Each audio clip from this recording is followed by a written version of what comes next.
sub ka quy de ke janna kwara ngadan ni je ta ka goy ka lia du jat min chinok de nyud ni ka lia chwera sub ka quy de ke janna kwara ngadan ni je na riame lunjo we ka gun ko sa je dwer kan rik dia la klunde je poin đã cái gì cái đi nè nó gọi đu trên nhảm đơ chân là boss đã đây đình cơ về je poin đã cái gì cái đi nè nó gọi đu trên nhảm đơ chân là boss đã đây đình cơ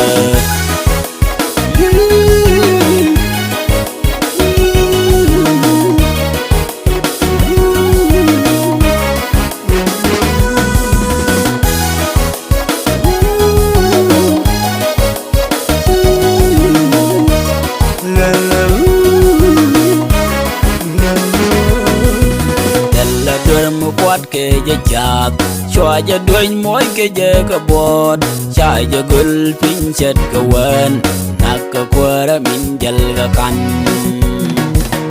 zalla dur mu quát ke je chat chwa je duin moy ke je ka bot chai je gul pin chet ka wen nak ka kwara min jal ga kan min biti dia la chol kwara mi di